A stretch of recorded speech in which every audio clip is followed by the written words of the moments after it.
Welcome to Paul Vickery Fishing. This is a video over my barbel season. I start in the summer and hopefully I'll finish at the end of the year. Come and join me.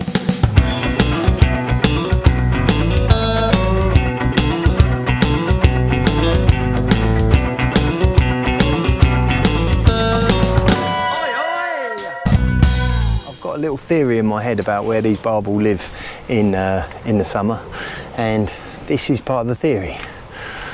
There's a very shallow bit of water here and it is absolutely covered in bulrushes. There's like a really narrow channel about this wide, and I'm going to do a bit of gardening, and I've got my bait dropper. Albeit the river's carrying a bit of flow today, so it's a good job I got the bait dropper. But anyway, nobody fishes these bits. I'm sure the barbel hide in there in the summer because they're safe in there, plenty of cover. So I'm going to make it more fishable and give it a go. Nothing to lose. I'll show you what I mean.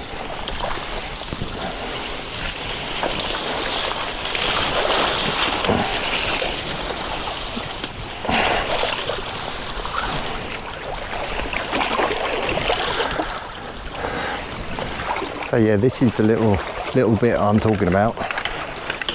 Ooh. You see, it's not very deep, but I'm having a terrible time here. But just down there, it pops out of the reeds, and there's a bit of a hole, and I did see quite a few fish in there in the close season, so I'm going to trim that one up and give it a go. Let's get down there.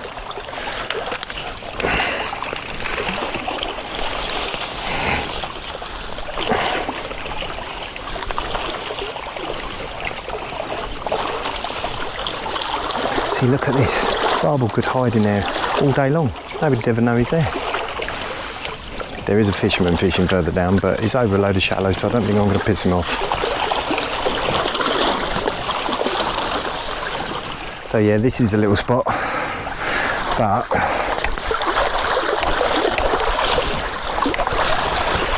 these fish hiding under all this cover,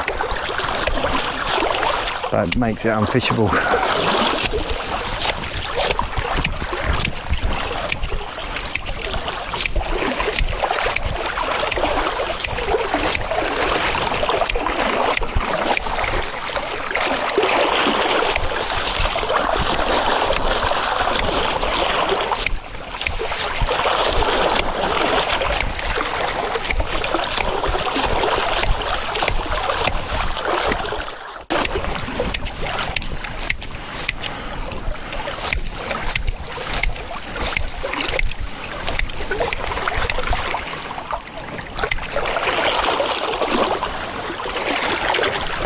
So yeah, it's quite deep here. There's probably 3 or 4 foot under that bush there, and I think I can just fish where the camera's plotted.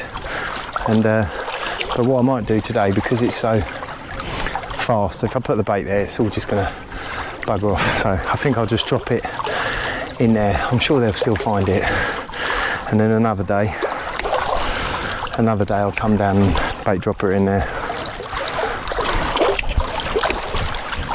But barbel love fast water, you know, they think nothing of, could be a 15-pound barbel just standing down there.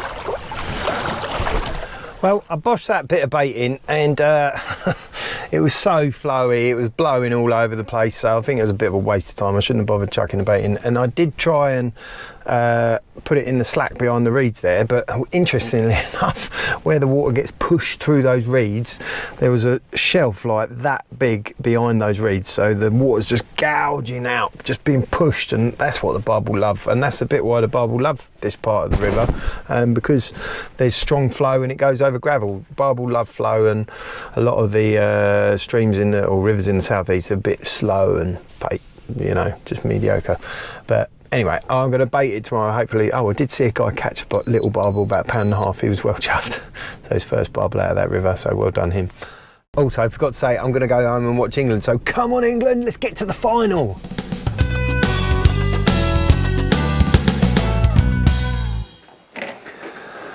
Well, England made it to the final, but they didn't win. And I didn't fish that swim. Would you believe it? I did all that work and I just didn't fish it. I got carried away with a chalk stream roach.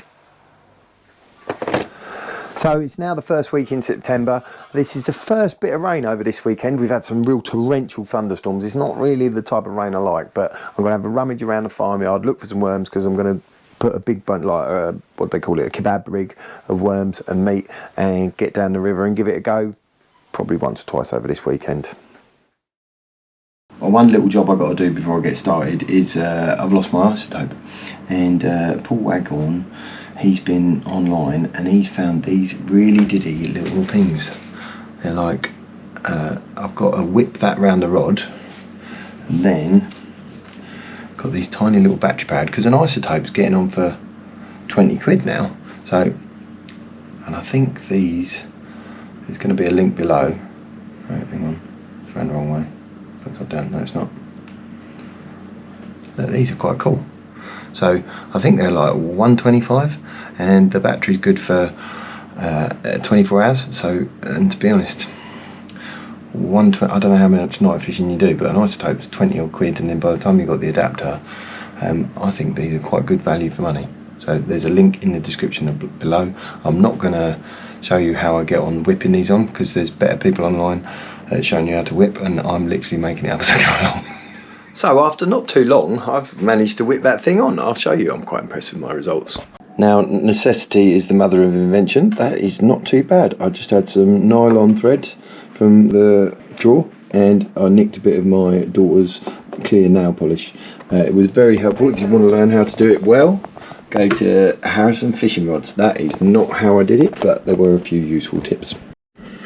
Another little cool thing that I'm gonna put on the other rod is this thing. It looks a bit bulky and heavy, but it does clamp nicely onto the, surprisingly well, because it's got a little foam insert in there that just slips in there, clips in nicely.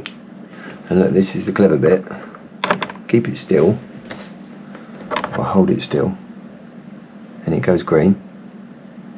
Look, and then slight bit of movement, it goes red. Still, it's good. Gonna give it a try. Quite impressive. I'm a man who's easily pleased. Okay, so we've made it to the river. I'm quite excited to be down here. Just adjust that a little bit. As you can see, it's carrying probably 9 inches. It's pushing through a bit, and I've actually got down here in daylight, which is quite surprising. So bait choice today, I'm gonna, as I say, worms, and I've got a bit of a secret bait which I've never tried before, which is going to be oysters.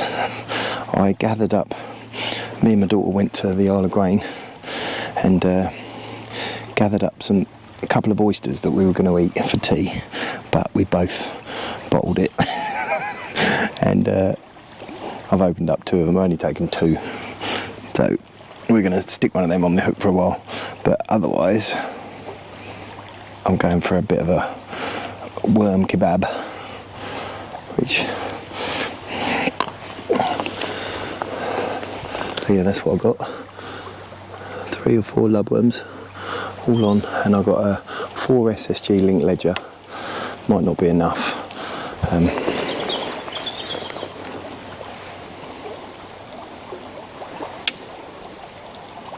Why didn't that cast? That was a bit funny. Hold on, something's not going on here properly. Let's have a look.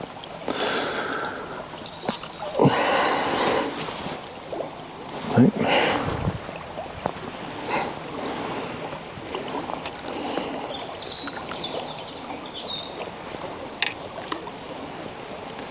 Oh, what? How did I catch that line? Oh, jeez Louise. Start again.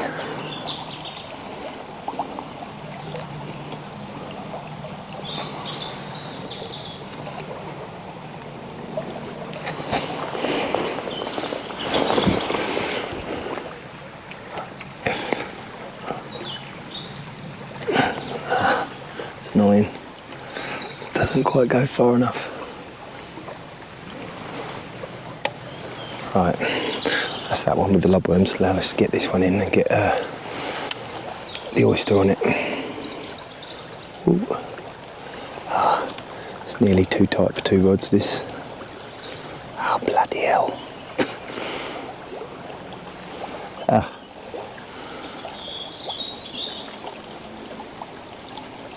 There we go. Freed ourselves just about.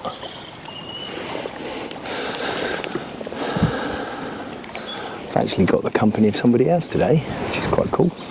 Pete's having a fish. So this one, I'm going to put an ounce lead on this one. Just get it down there.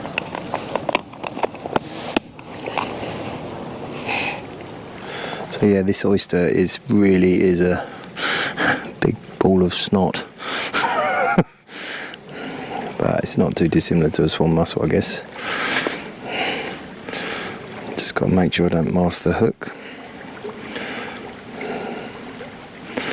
Oh, that went straight through it. That might be a problem. Might be too soft. Live and learn, don't you? Sounds like a good idea at the time. That just pulled straight through. I think this might end up being too soft. Yuck. That is proper rank. But nothing ventured, nothing gained.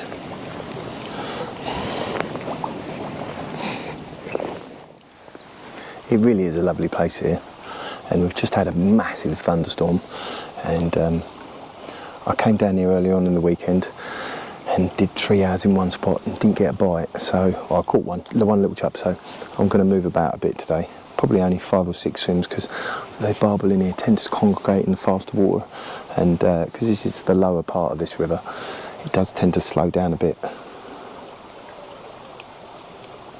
Let's watch these tips. Haven't got a massive amount of faith in this bit of oyster, so I'm going to bring that back in. I think it's going to have fallen off. Could be wrong.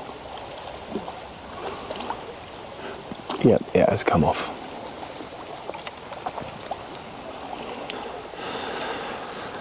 And I've got a plan B for this one. What I'm going to do is I'm going to put a massive bit of meat on a size 2 hook and roll it down.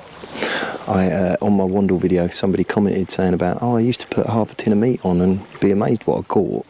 I've never given it a go, so let's give it a go. Let's whack on a massive bit of meat, see what happens.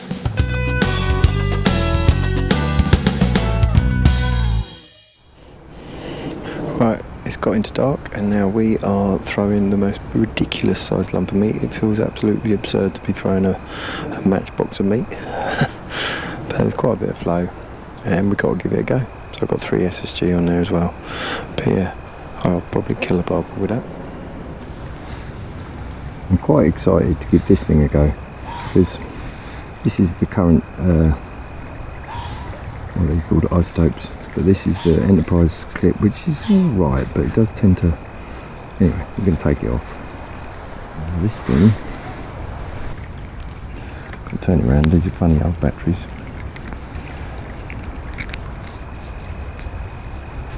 But yeah, it's movement sensitive, which is quite cool. It changes colour when it really goes, and it looks like there's quite a bit of room. So quite a bit of room for that to go in there. Under there, it fits quite snug actually.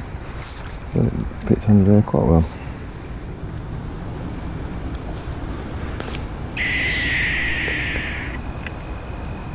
There's the bar now. Just gone over there. He's over that meadow. Here he is, coming right over us.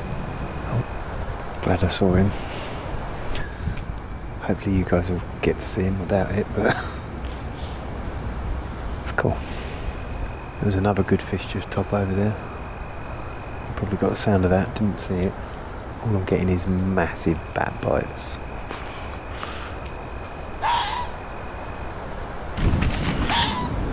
Fish on.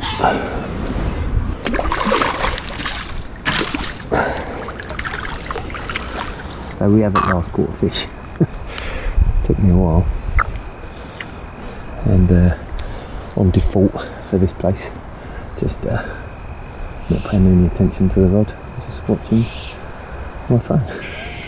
There we go, pulled the rod in, good stuff. I don't know quite what to do next, whether to, yeah, I don't know, at least we've got one.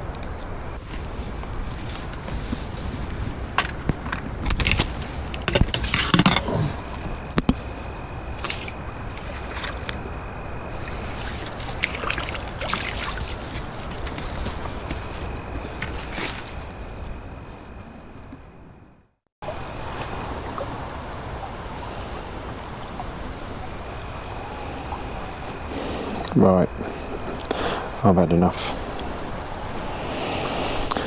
Me and Pete were joking, this is the UB40 venue, 1 in 10. Takes 10 visits to catch one. And I'm about, how many have I had this year? 5 visits.